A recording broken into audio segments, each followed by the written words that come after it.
Hello, friendships. It's Spence again. It's been about 2-ish weeks since I last posted a video for you guys. We did change the slogan to every Tuesday-ish, so I can really post whenever I want, right? I guess today's topic, I kind of want to talk about something that isn't really talked about. I haven't seen this in any of the videos that I've looked, and on like Tumblr posts and forums. People only talk about like the good stuff. They don't talk about like the weird, embarrassing stuff that happens when you go on tea. Like, I don't know. I've been texting some of my friends, two of my friends, one who's been on tea for like, I think 5 years, maybe more, and then another one, it's about 13 weeks, I think. Kind of asking like if stuff that's happening to me is normal or like if I'm dying. For example, no one talks really about how the force of your pee changes. You pee a lot more forcefully, and if you're not expecting it to happen, you sometimes pee on the floor. And I'm not saying that I did that. I am saying that I peed on the floor. You know, and like you sit down and you just like, you woke up in the middle of the night, because you do have to pee a lot more, I've noticed. So you wake up in the middle of the night, you just gotta pee, and then your bladder's like, bro, wake up, you're gonna pee yourself. So you get up and you go pee, no big deal.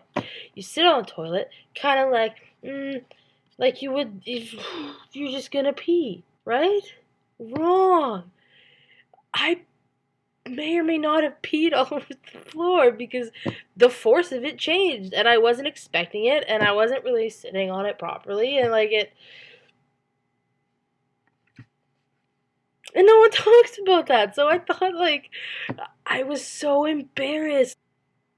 People need to talk about this shit, because, like, I was caught off guard. I feel like I know what menopause feels like, just because I'll wake up in the middle of the night, or not even, no, like, before I'm going to sleep, I'll just get so hot, like, so hot.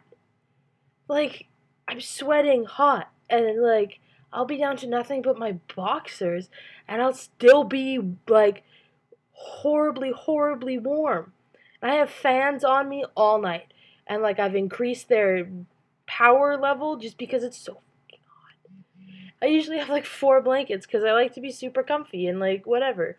But I've had to decrease, like, the blankets, and now I don't sleep with any blankets. And I'm still so hot. And I thought that I was dying. Guys, seriously, I'm a hypochondriac, and I'll be the first to admit that, like, if I have a headache, I assume that it's a tumor.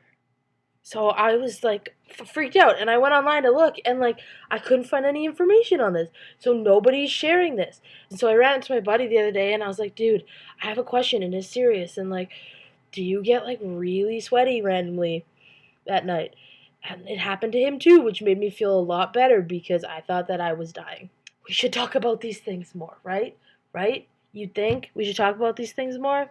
But, I mean, things that are common is like, and known, is that the smell of your pee also changes. I don't know why. I'm assuming it has something to do with, like, the kidneys working through the testosterone. That's my hand signal of the kidneys. I don't know how science works. I just inject it into my body, and then I'm like, okay, cool. People need to talk about the embarrassing shit. And I think that as more embarrassing things start to happen, like, to me throughout this process, I'm going to tell you guys, because you need to hear from somebody that what you're going through is normal, unless it's not normal. If it's not normal, you should go talk to your doctor, because seriously, like, if you're on testosterone and you start growing a tail, that's not normal at all. I don't know if that's ever happened. I doubt that it has. But you should go see your doctor, because I don't think it's normal for you to have... It's not normal for humans to have a tail. We've evolved past that point of tails. Quick disclaimer for what I just said. We are a pro-evolution channel. We believe in evolution. Darwin is... Hats off to Darwin. So... I'm not going to censor myself and say that, like, if we came from monkeys, why are there still monkeys? I'm not gonna have that argument with you, because if that's your argument, then like you're the level, right? We gotta be on this level to talk. But if you make that argument with me, if we came from monkeys, why are there still monkeys? We're like this. And I'm gonna go off on a tangent a little bit here, but the people who are like anti evolution and they're like, no, God made Adam and Eve, and then they did the thing and it was bad because like because Adam, no, not Adam, Eve screwed up. She fucked up a little bit. Listened to the serpent. Shouldn't have done that shit. It plagued women with childbirth pains. Thanks, Eve. People who believe that, fine. I'm not saying anything, but it's the people who believe that and then still go out and get like the flu shot. It's like, if you get a flu shot every year, like you know why you have to get it every year, right? It's because the flu, it evolves and it changes and it becomes resistant to our vaccines, our vaccinations. So we have to keep pumping, gotta keep fighting it. I just don't understand. If you're one of those people, could you please leave a comment and explain that to me? Because like I don't understand it, and like I would love to understand it, because like I'm all for two sides to every story. I play Pokemon. Like Pokemon, that's evolution.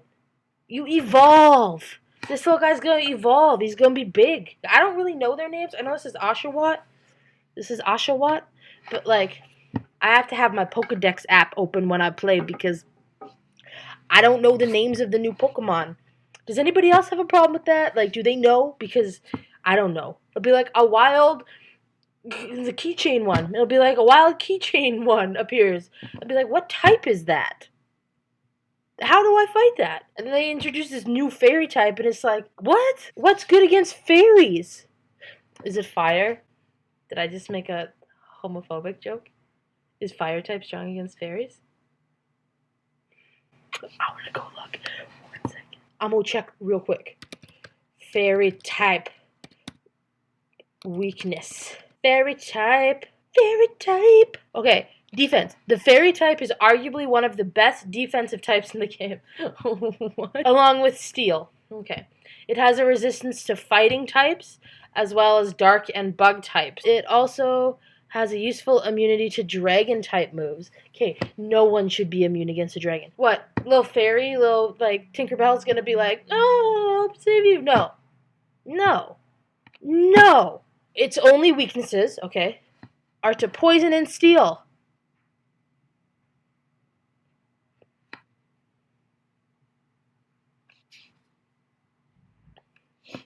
Well, that was disappointing. I don't know how to feel about that. Anyways, back to peeing yourself. Okay, no, I should explain. I didn't pee myself. I peed the floor, which I don't know if that's any better. Anyways, so we were all once that kid who didn't know the first thing about becoming their true self. And I feel like if we keep denying people the facts just because we feel like it's rude for them to ask, like we'll never get anywhere. So yeah, on this channel, I'll just share like the embarrassing stuff. And if you guys have a question, don't be afraid to ask, because I am more than willing to be totally honest. Unless it's something really creepy, like can I wear your skin? I'm gonna say no.